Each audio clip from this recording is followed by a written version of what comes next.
want to show you how you can have full control over your website to be able to make changes and to add content to it. And we use a really great content management system called Expression Engine. And in this first video, I just want to show you how to log into your website and how to access the control panel and kind of look through the control panel a little bit. So if you scroll down to the bottom of your web page, you're going to see a button in the bottom right that says Admin Login. If you click that, you're going to be pulled up to a login form, and you're going to put in the login information that I provided you with. If you type that in, it's going to pull you up to this page, and this is your control panel.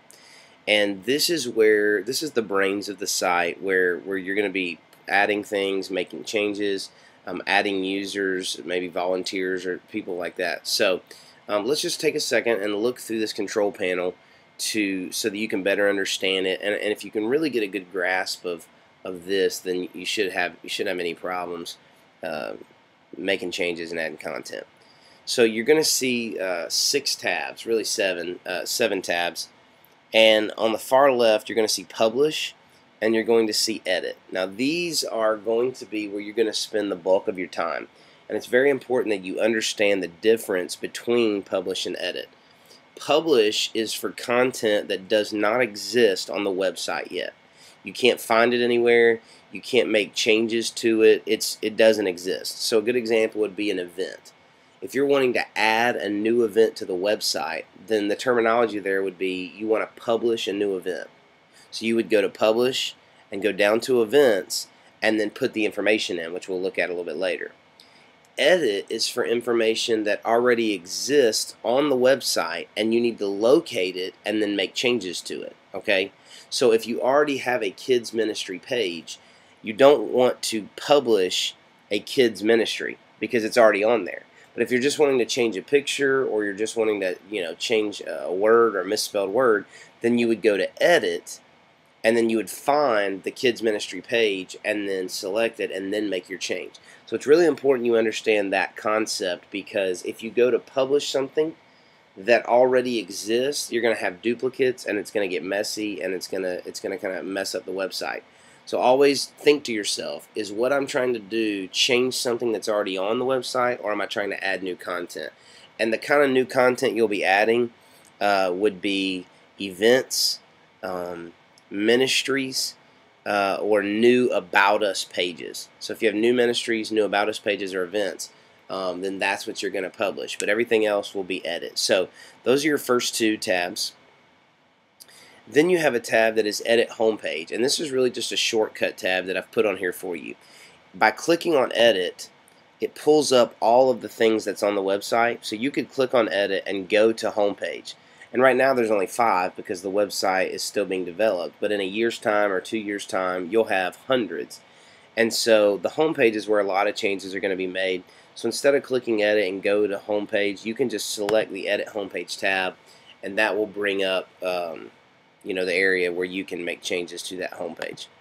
Alright, your 4th tab is Change Password, and this is if you ever want to change the password to your account, maybe for security reasons, or maybe you've given it out to somebody and you want to go back now and change it. You can click on that and just change your password.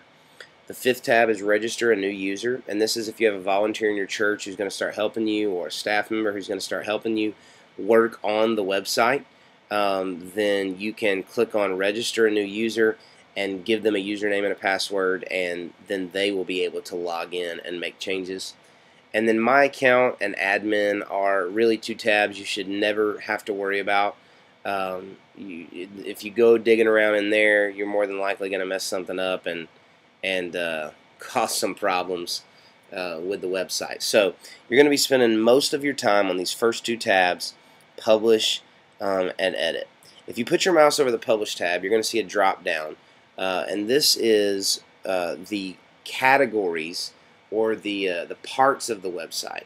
And we've broken these down by a homepage, an About Us, an Events, and a Ministries, which is pretty much the buttons that you have on your website. So if you look here, you've got About Us, Ministries, Connect, and Events. And if you look over here, you're going to see those categories, if you will, About Us, Events, Connect, Homepage, and Ministries. And those are just in alphabetical order, and that's why they display like that. The Edit tab, like we said earlier, is going to list everything that's on the website. So this is where you could go and you could search based on those categories or based on a title. So if you notice one day, hey, I want to go in and make changes to the kids page. Well, right now I can see here it is. It's kids, but when there's going to be hundreds later on down the road or whatever, you're going to need to find that.